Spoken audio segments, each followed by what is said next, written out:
Hello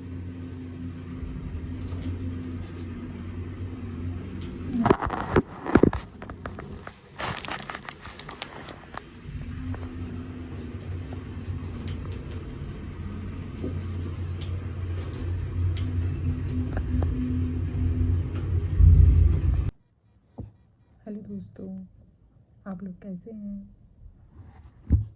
उम्मीद करती हूँ कि आप लोग जहाँ भी होंगे एकदम फिट एंड हेल्दी वेल्दी होंगे। सब अपनी जगह पर खुश होंगे, प्रसन्न होंगे। तो कई दिन से आप लोगों से बातचीत नहीं हो पा रही है। एक्चुअली बहुत बिजी शेड्यूल हो जाता है कभी कभी, लगातार काम, घर, बच्चे, फैमिली। तो तो सोचा कि थोड़ा सा टाइम है आपके साथ बैठ के कुछ बातचीत की जाए। तो अभी हाल ही में सीरिया और तुर्की में बहुत ही विनाशकारी, आप सभी लोग जानते होंगे, बहुत विनाशकारी भूकंप आया, अर्थक्वेक आया, और जिससे हज़ारों की संख्या में लोगों ने अपनी जान गंवाई। और वो भूकंप रिएक्टर पैमाने पे 7.8 रिएक्टर था, जो काफ़ी ज़्यादा है। तो बहुत भयावह स्थिति है। अभी भी लोगों को वहाँ से रेस्क्यू किया जा रहा है। अभी भी लोगों को इमारतों के मलबे के नीचे से निकाला जा रहा है। बच्चे, बूढ़े, जवान, आदमी, औरत, बहुत लोग अभी भी उस मलबे के अंदर दबे हैं। जान माल का बहुत ज़्यादा नुकसान हुआ है और उसकी भरपाई करने में काफ़ी समय लगेगा। और उस सुबह, सोमवार की सुबह 6 तारीख को ये भूकंप आया है। और मेरे ख्याल से उस समय किसी ने भी नहीं सोचा होगा कि ऐसा कुछ होने वाला है।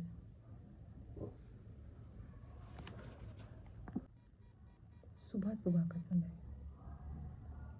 ये एक ऐसा समय होता है जब सुबह ज़्यादातर लोग अपनी नींद से जागे होते हैं, सोकर उठते हैं और ईश्वर से प्रार्थना करते हैं कि हे ईश्वर, आज का दिन अच्छा बीते, सबके लिए सब कुछ अच्छा हो।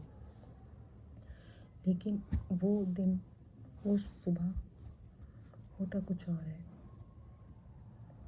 अचानक से धरती कांप जाती है और वो कंपन इतना तेज़ था, जैसा कि मैंने देखा था न्यूज़ चैनल्स पर। पूरा गाड़ी ऐसे ऐसे, पूरी बिल्डिंग ऐसे धराशायी हो जाती हैं। और जिन लोगों ने उसको झेला वो तो और भी ज़्यादा कष्टदायी था। बहुत दुख हुआ, बहुत कष्ट भी हुआ।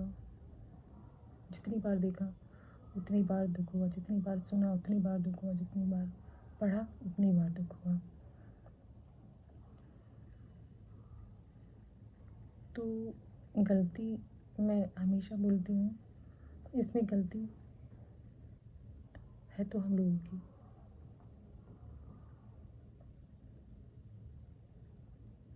भाई, ये धरती कोई स्टील, लोहे, इन सब चीज़ की फौलाद की बनी नहीं है। फौलाद भले ही यहाँ से निकलता हो, लेकिन ऐसा नहीं है कि थोड़ा सा भी धरती एक हल्की सी करवट भी लेगी, एक हल्की सी सांस भी लेगी,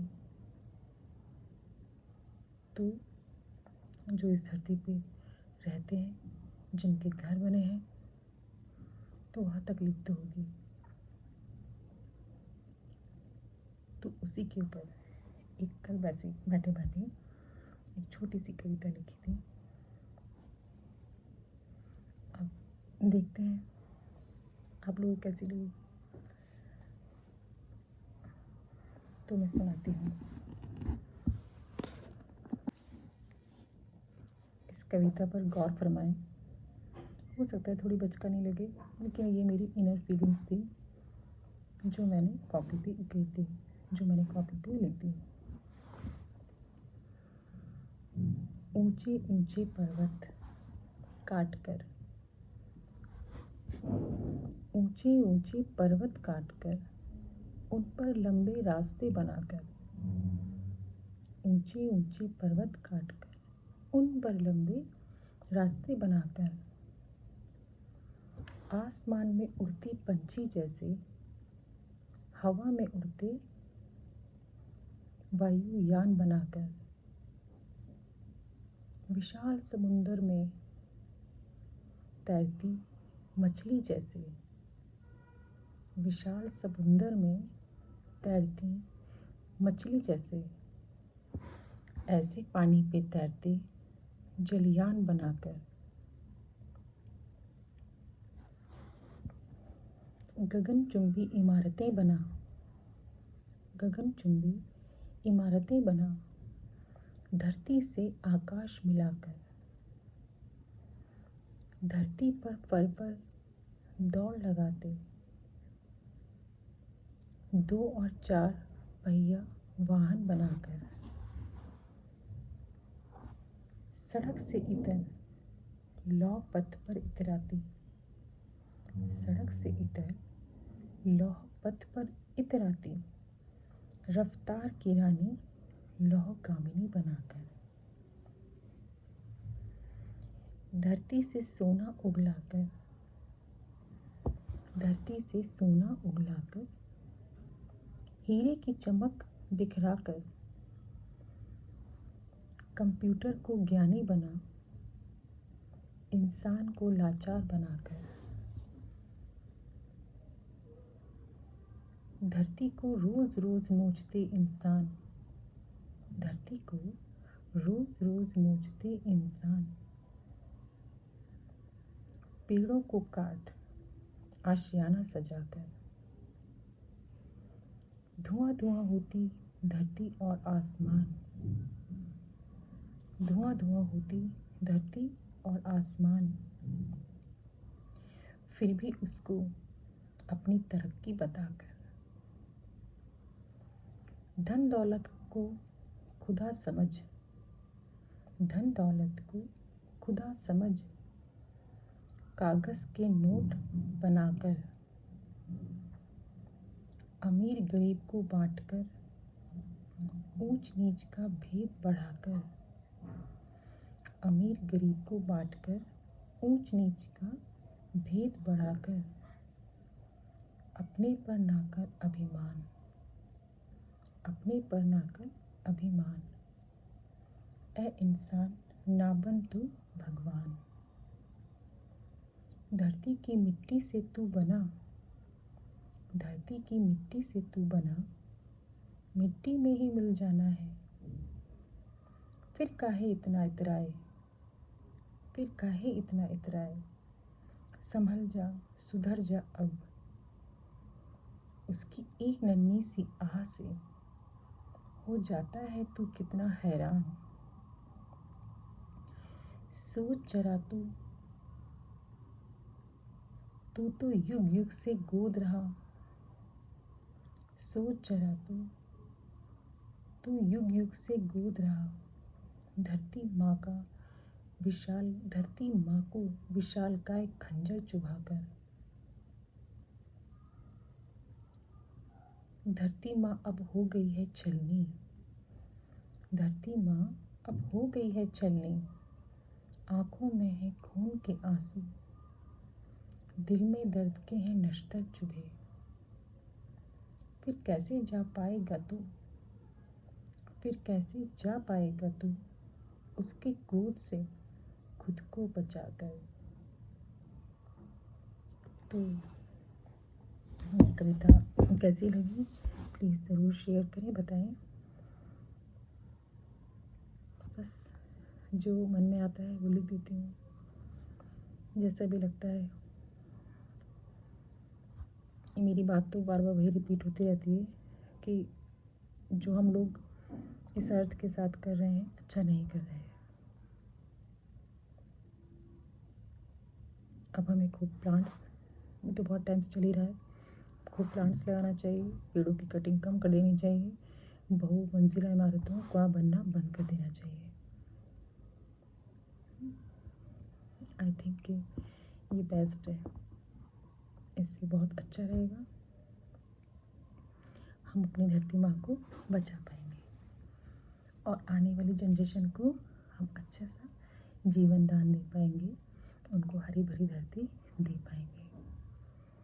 हम रहे ना रहे पर हमारे बच्चे इस धरती माँ का आनंद उठा पाएंगे। तो यही मेरी विनती है। वैसे एक चीज़ और है, आज मेरी शादी की सालगिरह भी है।